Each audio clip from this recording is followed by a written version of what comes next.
Well, we have such a treat for you guys today. I want you to welcome Ria Mestiza. She is coming all the way from Australia, one of my favorite places in the world. Would move there if I had the opportunity and didn't have to leave my family behind. But welcome, Ria. How are you doing today? I'm great, Jana. Thank you so much for having me.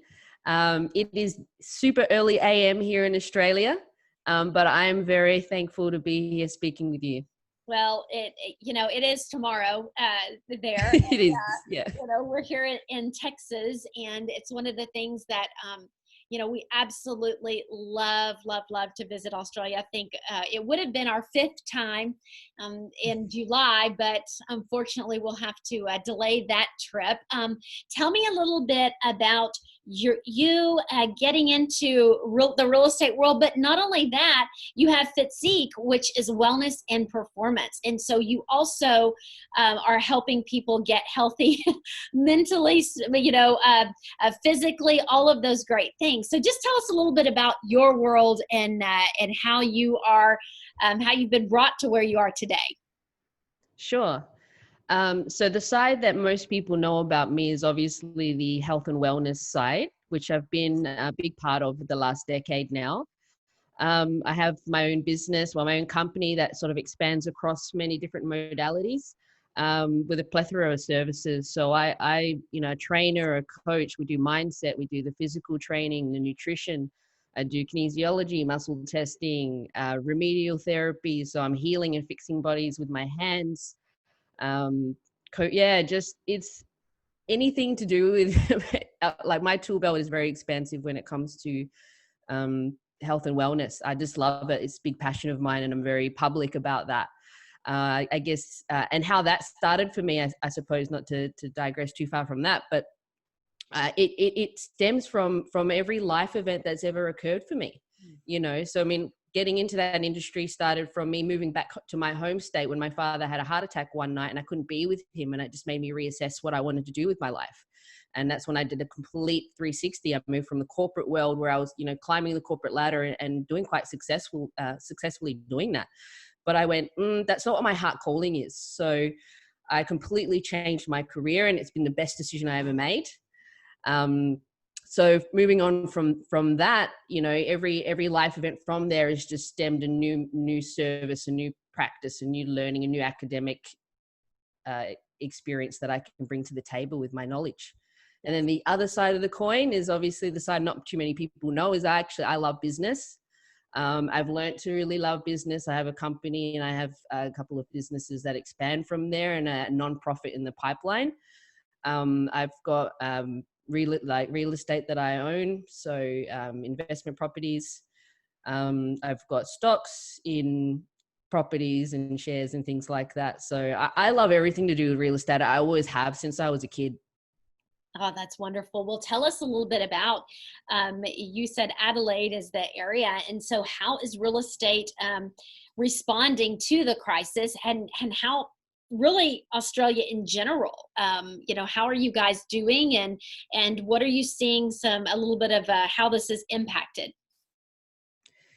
In the real estate, it hasn't impacted it very much. If you own brick and mortar here, you're doing all right. In residential anyway. Commercial is a different game, because obviously a lot of people, are forced to cease working and still have to pay rent, and it's a bit of a juggle at the moment, but the government has been really supportive. There are so many benefits to both sides, whether you're the one who is struggling to or wondering how you're going to make your repayments, or the one that still needs to continue paying your mortgage. So there's been suspensions of having to worry about that on both sides of the coin. So that's fantastic. But obviously there will be some catch-ups to do later. But at least it gives you a bit of wiggle room. So from a rental perspective, that's where that's at. Obviously, we can't do any open inspections or anything like that at the moment. So that's a whole new ball game, as you know. So you can't take people through homes and or stage them. So it's a totally different time. Whereas my properties in residential are going up, but my stocks in companies have gone down, which so, you make up for it in the other. Everything's kind of balancing out, I find, because at first, you get that initial, oh man, what's going to happen next? But it seems to be balancing itself out. And, and as a business owner, there have been so many incentives and benefits that the government have outlaid here. And for me, it's just been a matter of finding out how I can utilize these to my most potential. There's some really great incentives, and it's for the economy, it's for assets, accumulating assets now that you can, I guess, use for your tax later for this financial year. So there are so many great things that have come out of it as a business owner and as an investor. Besides the down, you know what I mean? You got to really take the good with the bad. Yes, I you're guess. absolutely right. And I know as we're even experiencing the reopening, and here in Texas, with a lot of other states where we haven't been hit as hard, that restaurants 25% capacity, then 50% on. They're kind of doing a reopen, and it's for us, literally real estate never stopped. I mean, they, yes, showing homes stopped for a while, but they're back to showing. A lot of online pivoting has happened here. The title companies and mortgage and everything is trying to, adjust as much as possible. We're doing online now more than ever. And so how important is it for businesses to pivot to stay in business, even whether it's here or in Australia?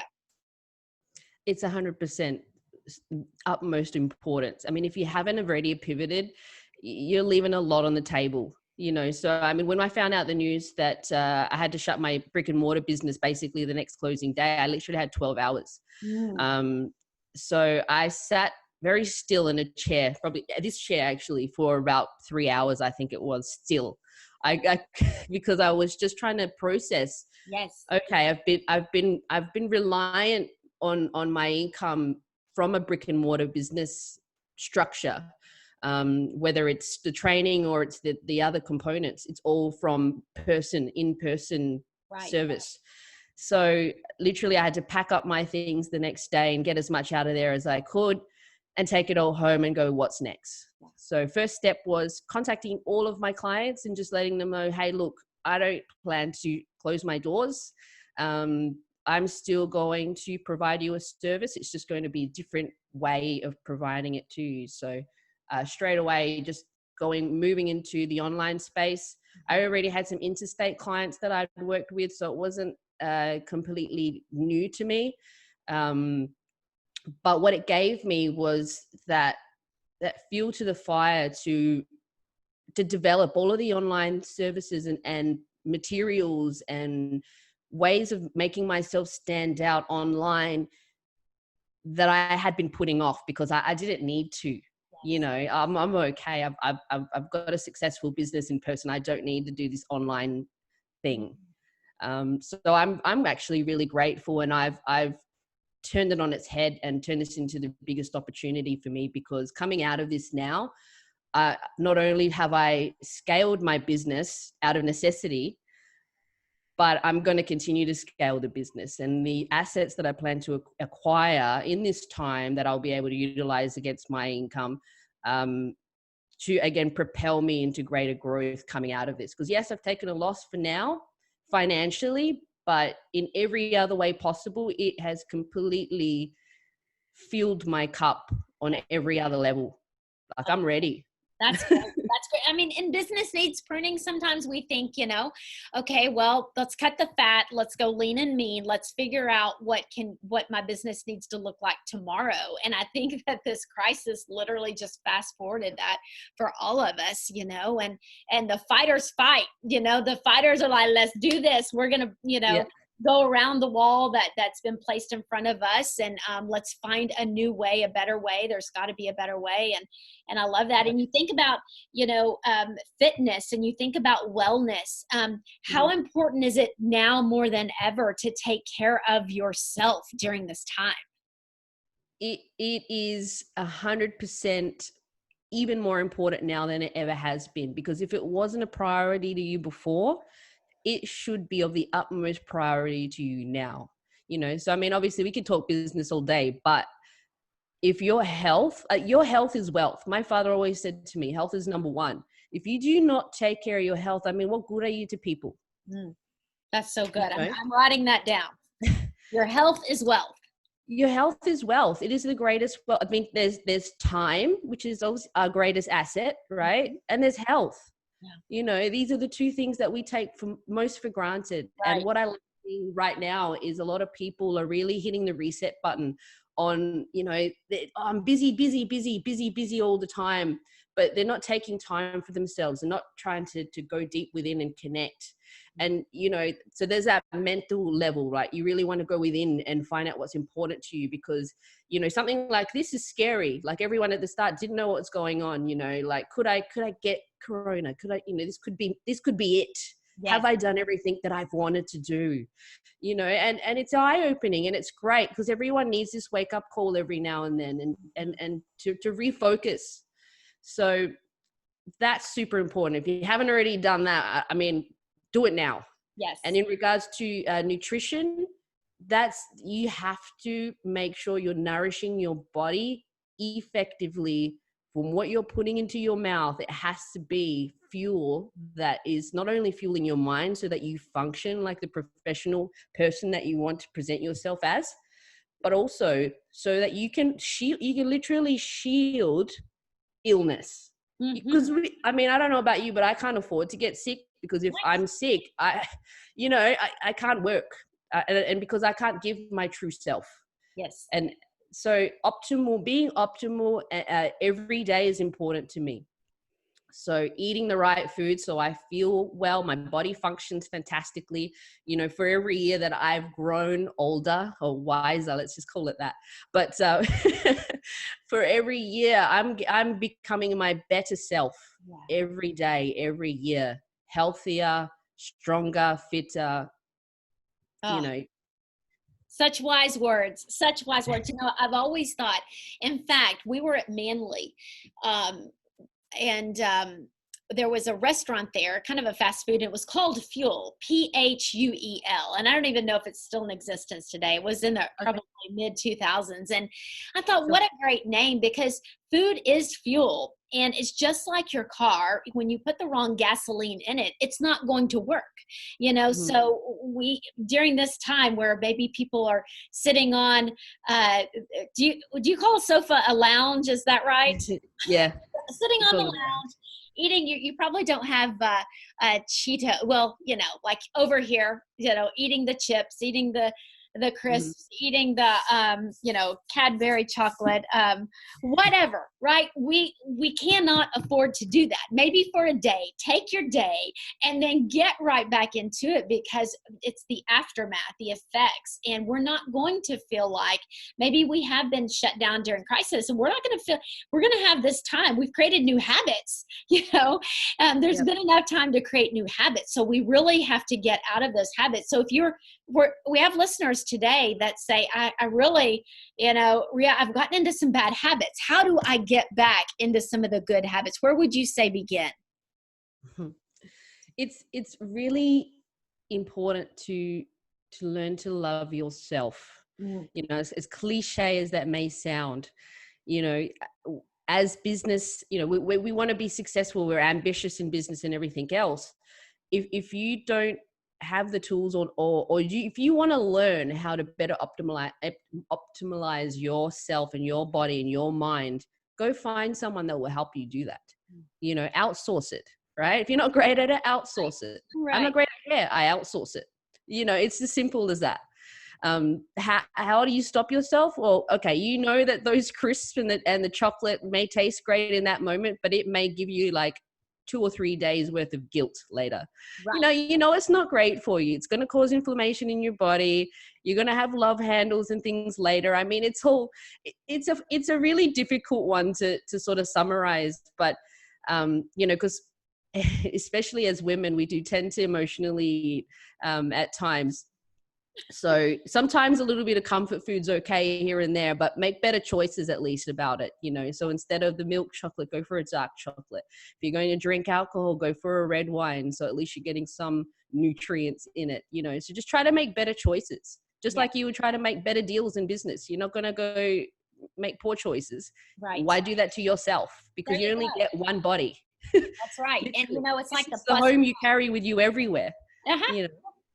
We call it, the plus one. It's like, just make one better choice, one better. If you you really want that Coke, just plus one it to the water, like, or whatever, just do a little bit better. And then at the end of the day, like you said, the guilt is kind of, we feel better about every good choice that we make. Well, tell us how we can get in touch with you. And you mentioned online resources. Do you have resources that people could plug into?